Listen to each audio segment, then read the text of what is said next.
No vídeo de hoje, da nossa quarta filosófica, eu vou atender ao pedido do Tairo Henrique, da Maria Eduarda, da Maria Clara, do Matheus Bernardo, do Lucas Pires e do Breno, que pediram para eu falar sobre o pai do conservadorismo moderno. Mas antes disso, eu queria muito, mas muito mesmo agradecer a toda a força, a toda a ajuda que vocês estão dando aqui ao nosso trabalho, ao nosso canal. Eu estou muito satisfeito com o crescimento do canal esse ano.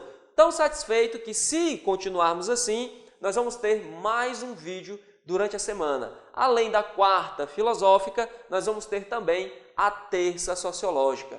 Toda terça-feira, às 5 horas da tarde, vai ter um vídeo novo de sociologia para você aqui no nosso canal. Então, se você gosta do nosso conteúdo, se você gosta do nosso canal, daquilo que a gente disponibiliza para você toda semana, continue ajudando, clicando em gostei, compartilhando os nossos vídeos, indicando o nosso canal para toda a sua network, para toda a sua rede de contatos, ok? Combinados assim? Então, pessoal, mais uma vez, muito obrigado pela força e agora vamos lá falar de Edmund Burke.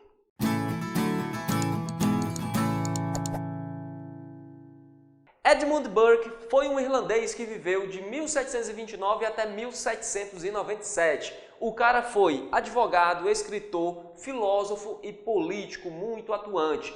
A sua atuação política e os seus escritos filosóficos foram tão importantes e tiveram uma repercussão tão grande que muitos diziam que o nosso filósofo ele era a consciência do Império Britânico. Ele foi um grande defensor da tradição, ou seja, de todos os valores morais que constituem a sociedade ao longo dos séculos, e nesse sentido ele foi um duro crítico, ele desprezava mesmo os filósofos iluministas que pregavam que nós temos que nos desvencilhar de toda a tradição, de tudo aquilo que é antigo e começar algo totalmente novo. O Edmund Burke ele tinha uma visão totalmente oposta do iluminismo e com isso ele criticava muito grandes pensadores como, por exemplo, o Voltaire e o Rousseau. Pessoal, ele também foi um grande defensor da propriedade privada e também do livre mercado. Ele acreditava que nós só podemos ter prosperidade econômica se o Estado deixar todo mundo comercializar suas mercadorias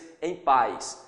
Com isso, nós temos aí muitas pessoas dizendo, já no século XX, que o Edmund Burke foi o pai do conservadorismo moderno por defender todas essas ideias. E pessoal, é muito estranho, eu não sei porquê, se vocês souberem, coloquem aí nos comentários, não tem em nenhum livro de ensino médio, seja de filosofia ou sociologia, pelo menos os mais importantes, os mais usados, não tem uma menção ao nosso filósofo aqui. Eu não sei porquê, se você souber porquê, você coloque aí nos comentários, porque eu também estou doido para saber.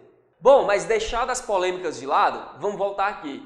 O nosso filósofo ele foi simpatizante à causa da independência americana. Apesar de ter sido, como eu já disse, rotulado como a consciência do Império Britânico, ele tinha suas críticas com relação ao modelo de colonialismo da coroa britânica. Ele também foi um duro crítico da Revolução Francesa, a todo aquele movimento que culminou com a derrocada do rei e a instalação posterior de um sistema, de um período de terror naquele país. Pessoal, o Edmund Burke ele não foi um grande filósofo da envergadura, por exemplo, de um Hegel ou de um Kant, que elaborou todo um sistema filosófico sobre metafísica, teoria política, ética, mas as suas obras foram muito bem recebidas tanto pela comunidade acadêmica quanto pela comunidade de um modo geral. Dentre essas obras, dentre esses escritos, nós podemos destacar as investigações filosóficas sobre as origens das nossas ideias,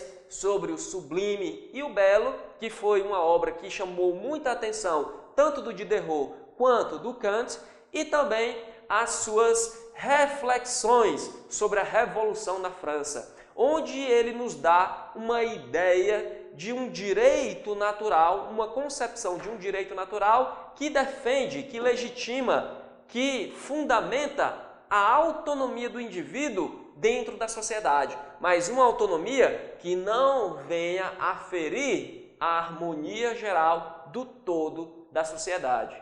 Ele concorda com Locke quando este diz que a sociedade é formada por um grande contrato social, mas ele discorda da concepção lockeana de que a sociedade ela é formada para que as pessoas possam comercializar em paz e possam ter um ente imparcial que vá julgar todos os seus conflitos.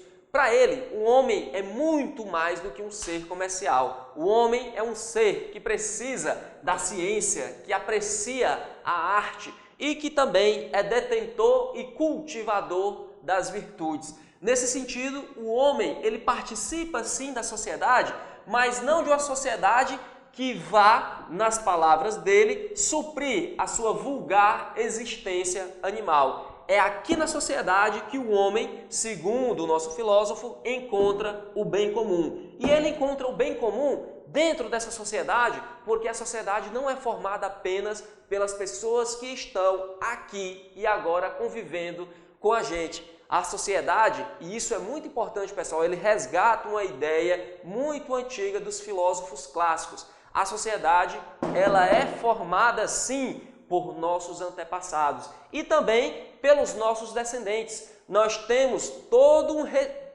que ter todo um respeito com a tradição que nos antecede. Nós não podemos sair fazendo uma ruptura radical, dizer, esses valores agora não prestam, a tradição toda está errada. A gente não pode fazer algo assim. Nós temos que viver de acordo com todas aquelas regras morais que nos são passadas pela tradição e também pensando nas gerações futuras. Todo ato moral que nós formos realizar, nós temos que realizar pensando nos exemplos que foram dados pelos nossos antepassados e que exemplo que nós vamos dar para os nossos descendentes.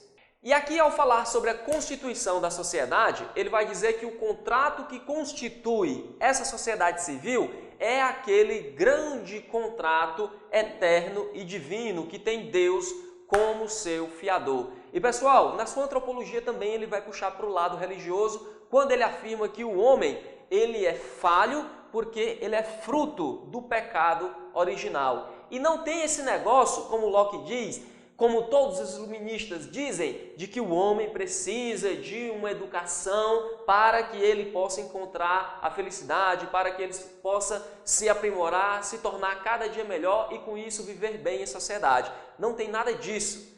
Para o Edmund Burke, ele tem que encontrar o caminho correto de acordo com a tradição que ele está inserido, de acordo com a tradição que ele vive. Nós, por sermos fruto do pecado original, nós somos falhos por natureza. O nosso espírito ele é fraco, a nossa carne ela é fraca. E aí, para orientar a gente nessa vida social, a gente sempre tem que recorrer aos nossos antepassados, que são eles que nos dão o sentido moral, o sentido de como é que nós devemos viver aqui, quais são os valores que nós devemos cultuar, o que deve ser mantido e como é que nós temos que deixar essa sociedade para as próximas gerações. Aqui, pessoal, ele vai dizer muito que a força do hábito, ela é muito importante na formação do nosso caráter. E aí a gente até encontra um pouco do David Hume, quando o David Hume diz que todas as nossas ações são frutos do nosso hábito. Mas e aí, professor? Então quer dizer que para esse cara aí as coisas não mudam nunca? As coisas ficam do jeito que são eternamente e a gente não pode contestar nada? Calma, pessoal, que não é bem assim. Ele defende que a sociedade ela possui uma estrutura orgânica que tem profundas raízes históricas. É por isso que ele dá muita importância para a tradição e que a organização política dessa sociedade ela se desenvolve naturalmente no tempo. Não tenha pressa não, meu amigo, não tenha essa loucura de romper com todos os valores vigentes e querer fazer algo novo. Isso é coisa lá daqueles iluministas, isso é coisa daquele pessoal que colocou a França no maior caos. Aqui nós temos que esperar, ter paciência para ver como é que as mudanças devem acontecer e não trazer uma desordem, um caos generalizado para a sociedade. O status quo ele deve ser defendido a todo custo? Não. Olha aí, se fosse assim, ele não era simpatizante da independência norte-americana, porque ele é a consciência do Império Britânico. Aquilo que foi injusto deve ser mudado. O que ele está dizendo aqui não é que o status quo deve ser mantido a todo e qualquer custo, que nós ainda devemos estar na época da escravidão. O que ele está defendendo é que não podem haver mudanças abruptas, mudanças radicais. As revoluções não são uma coisa boa, porque trazem instabilidade política, instabilidade social, desordem, trazem caos. Toda mudança, ela deve ser gradual. Toda mudança, ela deve vir com um bom senso e uma grande dose de paciência. Pessoal, as revoluções, elas afrontam a ordem natural das coisas. Não se preocupe que aquilo que tiver de ser mudado na sociedade, aquilo que foi injusto, ele vai ser mudado, mas vai ser mudado após muita análise, muito debate, muita paciência e muita conversa com todos aqueles que participam da sociedade. E aí, pessoal, gostaram do pensamento conservador do nosso filósofo? Se identificaram com as suas ideias? Qualquer coisa, deixe as suas dúvidas aqui nos comentários. E se você gostou do vídeo, já sabe, clica aqui em gostei, compartilha ele com seus amigos, se inscreve no nosso canal e não deixe de dar as suas sugestões aqui embaixo para os próximos vídeos. Eu vou ficando por aqui, um grande abraço e até mais!